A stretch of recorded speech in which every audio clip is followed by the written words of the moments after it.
ओम शांति। 14 अगस्त 2024 प्रातः मुरली। ओम शांति। बाप दादा मधुबन। मीठे बच्चे, तुम्हारा अनादि नाता है भाई भाई का। तुम साकार में भाई बहन हो, इसलिए तुम्हारी कभी क्रिमिनल दृष्टि नहीं जा सकती। प्रश्न: विजयी अष्टरत्न कौन बनते हैं, उनकी वैल्यू क्या है? उत्तर: जिनकी मनसा में क्रिमिनल ख्यालात नहीं रहते, पूरी सिविल आय हो, वही अष्टरत्न बनते हैं, अर्थात कर्मातीत अवस्था को पाते हैं। उनकी इतनी अधिक वैल्यू होती जो किसी पर कभी ग्रहचारी बैठती है तो उसे अष्टरत्न की अंगूठी पहनाते हैं। समझते हैं इससे ग्रहचारी उतर जाएगी। अष्टरत्न बनने वाले दूरांदेशी बुद्धि होने कारण भाई भाई की स्मृति में निरंतर रहते हैं। ओम शांति। रूहानी बच्चे जानते हैं उनका नाम क्या है? ब्राह्मण, ब्रह्मा कुमार और कुमारियाँ ढेर है। इससे सिद्ध होता है ये एडॉप्टेड चिल्ड्रेन है, क्योंकि एक ही बाप के बच्चे हैं तो ज़रूर एडॉप्टेड है। तुम ब्रह्म कुमार कुमारियाँ ही एडॉप्टेड चिल्ड्रेन हो। बहुत चिल्ड्रेन हैं। एक होते हैं प्रजापिता ब्रह्मा के और एक होते हैं परमपिता परमात्मा शिव के, तो ज़रूर उनका आपस में कनेक्शन है, क्योंकि उनके हैं रूहानी बच्चे और इनके हैं जिस्मानी बच्चे। अगर उनके हैं तो जैसे भाई भाई है। प्रजापिता ब्रह्मा के साकार भाई बहन हो जाते हैं। भाई बहन का क्रिमिनल नाता कभी होता नहीं। तुम्हारे लिए भी आवाज़ होता है ना कि यह सबको भाई बहन बनाती है, जिससे शुद्ध नाता रहे, क्रिमिनल दृष्टि न जाए। सिर्फ इस जन्म के लिए यह दृष्टि पड़ जाने से फिर भविष्य कभी क्रिमिनल दृष्टि नहीं पड़ेगी। ऐसे नहीं कि वहाँ बहन भाई समझते हैं। वहाँ तो जैसे महाराजा महारानी होते हैं वैसे ही होते हैं।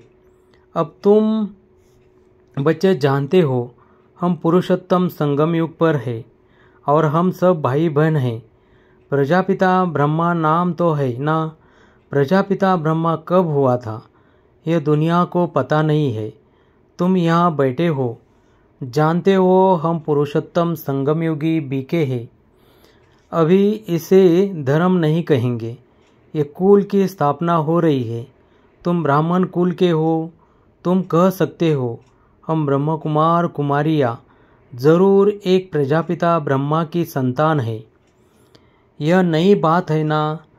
तुम कह सकते हो हम बीके हैं। यूँ तो वास्तव में हम सब ब्रदर्स हैं, एक बाप के बच्चे हैं।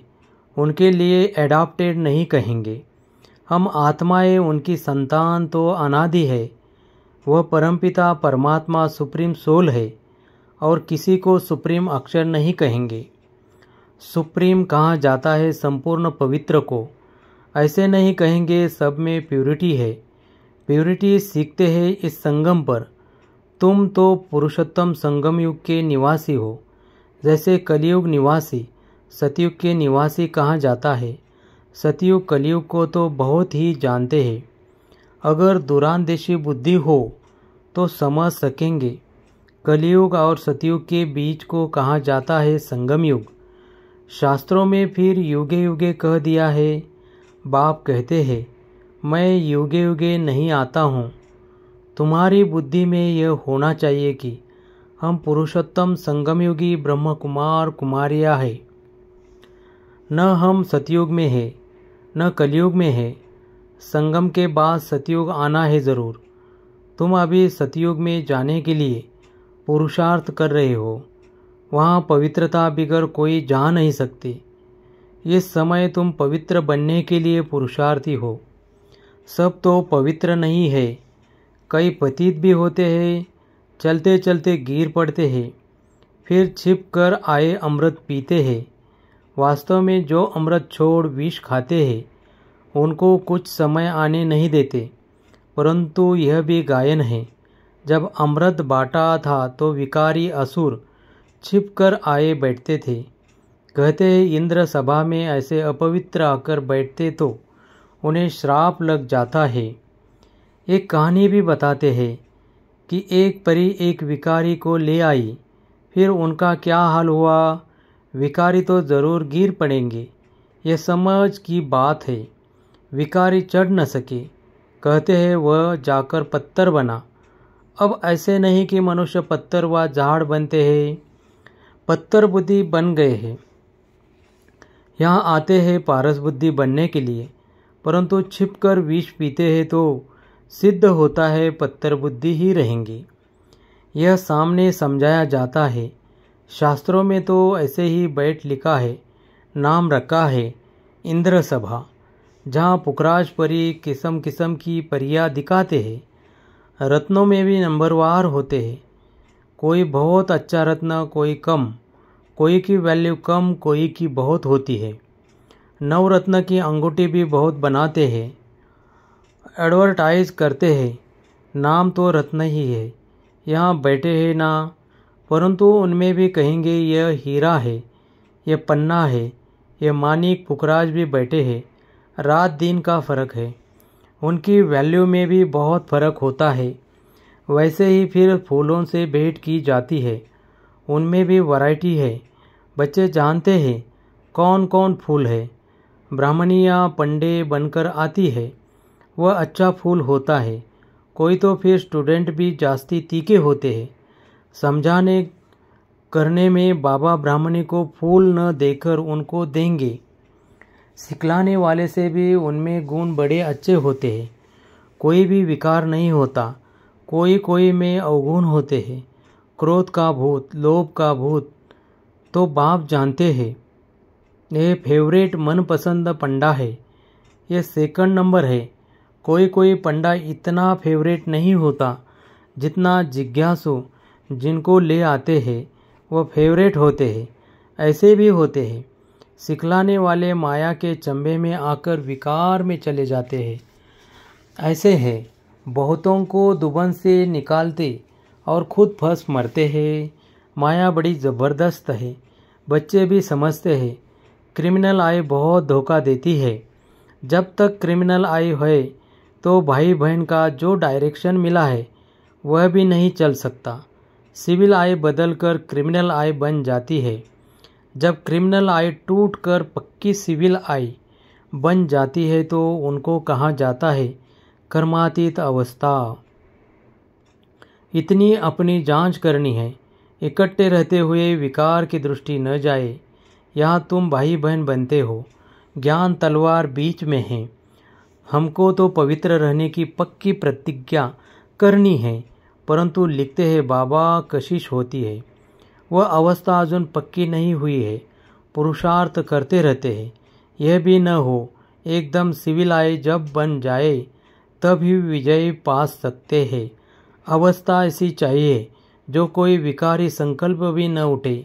इसी को ही कर्मातीत अवस्था कहा जाता है। मंजिल है, कितनी वंडरफुल माला बनती है। 8 रतन की भी माला होती है। बच्चे तो ढेर के ढेर है। सूर्यवंशी चंद्रवंशी घराना यहाँ स्थापन होता है। उन सबको मिलाकर फुल पास स्कॉलरशिप लेने वाले 8 रत्न निकलते हैं।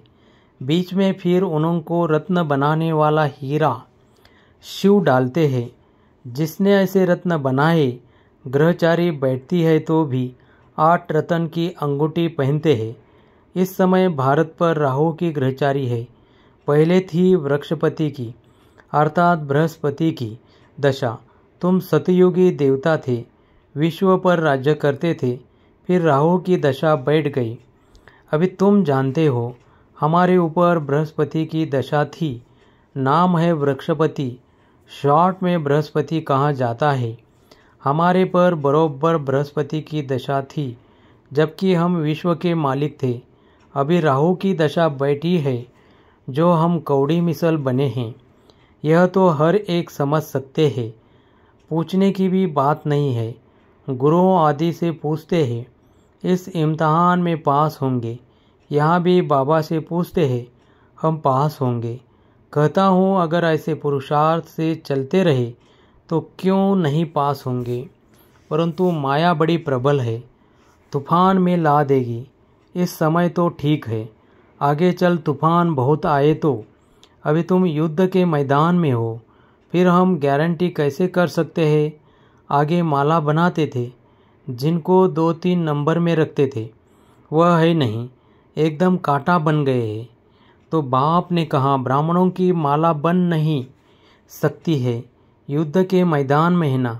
आज ब्राह्मण कल शूद्र बन जाएंगे। विकार में गया, गोया शूद्र बना। राहु की दशा बैठ गई। बृहस्पति की दशा के लिए पुरुषार्थ करते थे, वृक्षपति पढ़ाते थे। चलते चलते माया का थप्पड़ लगा, फिर राहु की दशा बैठ गई, ट्रेटर बन पड़ते हैं। ऐसे सब जगह होते हैं। एक राजाई से निकल दूसरी राजाई में जाकर शरण लेते हैं, फिर वह लोग भी देखते हैं यह हमारे काम का है तो शरण दे देते हैं। ऐसे बहुत ट्रेटर बनते हैं। एरोप्लेन सहित जाकर दूसरी राजाई में बैठते हैं, फिर वो लोग एरोप्लेन वापस कर लेते हैं, उनको शरण दे देते हैं। एरोप्लेन को थोड़ी ही शरण लेते हैं, वह तो उनकी प्रॉपर्टी है ना, उनकी चीज़ उनको वापस कर देते हैं। बाकी मनुष्य को शरण देते हैं। अभी तुम बच्चे शरण आए हो बाप के पास, कहते हो हमारी लाज रखो। द्रौपदी ने पुकारा कि हमको यह नंगन करते हैं, पतित होने से बचाओ। सतयुग में कभी नगन नहीं होते, उनको तो कहते ही है संपूर्ण निर्विकारी। छोटे बच्चे तो होते ही है निर्विकारी। यह गृहस्थ व्यवहार में रहते संपूर्ण निर्विकारी रहते हैं। भला स्त्री पुरुष साथ रहते हैं तो भी निर्विकारी रहते हैं। इसलिए कहते हम नर से नारायण, नारी से लक्ष्मी बन रहे हैं। वह है निर्विकारी दुनिया। वहाँ रावण नहीं, उसको कहा जाता है राम राज्य। राम शिव बाबा को कहा जाता है। राम नाम जपने का अर्थ ही बाप को याद करना। राम राम जब कहते हैं तो बुद्धि में निराकार ही रहता है। राम राम कहते हैं, सीता को छोड़ देते हैं। वैसे श्री कृष्ण का नाम लेते हैं, राधे को छोड़ देते हैं। यहाँ तो बाप है ही एक, वह कहते हैं मामे कम याद करो। श्री कृष्ण को पतित पावन नहीं कहेंगे। छोटेपन में राधे कृष्ण भाई बहन भी नहीं थे, अलग अलग राजा ही के थे। बच्चे तो होते ही शुद्ध। बाबा भी कहते बच्चे तो फूल है, उनमें विकार की दृष्टि नहीं होती। जब बड़े होते हैं तब दृष्टि जाती है। इसलिए बालक और महात्मा को समान कहते हैं, बल्कि बच्चा महात्मा से भी ऊंच है। महात्मा को फिर भी मालूम है हम भ्रष्टाचार से पैदा हुआ है। छोटे बच्चे को यह मालूम नहीं रहता है, बच्चा बाप का बना और वर्षा तो है ही। तुम विश्व की राजधानी के मालिक बनते हो। कल की बात है, तुम विश्व के मालिक थे, अब फिर तुम बनते हो। इतनी प्राप्ति होती है तो स्त्री पुरुष बहन भाई बन पवित्र रहे तो क्या बड़ी बात है। कुछ तो मेहनत भी चाहिए ना। हाँ, नंबर वार पुरुषार्थ अनुसार अब बृहस्पति की दशा में जाते हो, स्वर्ग में तो जाते हैं, फिर पढ़ाई से कोई ऊंच पद पाते हैं, कोई मध्यम, कोई फूल बनते, कोई क्या बगीचा है ना। फिर पद भी ऐसे लेंगे। पुरुषार्थ खूब करना है ऐसा फूल बनने के लिए। इसलिए बाबा फूल ले आते हैं बच्चों को दिखाने। बगीचे में तो अनेक प्रकार के फूल होते हैं। सतयुग है फूलों का बगीचा और यह है कांटों का जंगल। अभी तुम कांटे से फूल बनने का पुरुषार्थ कर रहे हो, एक दो को कांटा मारने से बचने का पुरुषार्थ कर रहे हो। जो जितना पुरुषार्थ करेंगे उतना जीत पाएंगे। मूल बात है काम पर जीत पाने से ही जगत जीत बनेंगे। यह तो बच्चों पर रहा, जवानों को बहुत मेहनत करनी पड़ती है, बूढ़ों को कम, वानप्रस्थ अवस्था वालों को और कम, बच्चों को बहुत कम। तुम जानते हो हमको विश्व के बादशाही की प्रॉपर्टी मिलती है, उसके लिए एक जन्म पवित्र रहे तो क्या हर्जा। उनको कहा जाता है बाल ब्रह्मचारी, अंत तक पवित्र रहते हैं। जो पवित्र बने हैं उनको बाप की कशिश होती है। बच्चों को छोटेपन से ही ज्ञान मिलता जाए तो बच सकते हैं। छोटे बच्चे अबोध होते हैं, परंतु फिर भी बाहर स्कूल आदि में संग का रंग लग जाता है। संग तारे कुसंग डुबोए। बाप कहते हैं, हम तुमको पार ले जाते हैं। शिवालय में सतयुग है बिल्कुल नई दुनिया। बहुत थोड़े मनुष्य रहते हैं, फिर वृद्धि को पाते हैं। वहाँ तो बहुत थोड़े देवताएं रहते हैं। तो नई दुनिया में जाने का पुरुषार्थ करना है। अच्छा, मीठे मीठे सिकलदे बच्चों प्रति माता पिता बाप दादा का याद प्यार और गुड मॉर्निंग। रूहानी बाप के रूहानी बच्चों को नमस्ते। धारणा के लिए मुख्य सार। फर्स्ट, बाप का मन पसंद बनने के लिए गुणवान बनना है। अच्छे अच्छे गुण धारण कर फूल बनना है। अवगुण निकाल देने हैं। किसी को भी कांटा नहीं लगाना है। 2, फुल पास होने व स्कॉलरशिप लेने के लिए ऐसी अवस्था बनानी है जो कुछ भी याद न आए, पूरी सिविलाय बन जाए, सदा बृहस्पति की दशा बनी रहे। वरदान, ब्राह्मण जीवन में सर्व खजानों को सफल कर सदा प्राप्ति संपन्न बनने वाले संतुष्ट मनी भव। ब्राह्मण जीवन का सबसे बड़े से बड़ा खजाना है संतुष्ट रहना। जहाँ सर्व प्राप्तियाँ है वहाँ संतुष्टता है, और जहाँ संतुष्टता है वहाँ सब कुछ है। जो संतुष्टता के रत्न है वह सब प्राप्ति स्वरूप है। उनका गीत है, पाना था वह पा लिया। ऐसे सर्व प्राप्ति संपन्न बनने की विधि है मिले हुए सर्व खजानों को यूज करना, क्योंकि जितना सफल करेंगे उतना खजाने बढ़ते जाएंगे। स्लोगन, होली हंस उन्हें कहा जाता है जो सदा अच्छाई रूपी मोती ही चुगते हैं, अवगुण रूपी कंकड़ नहीं। ओम शांति।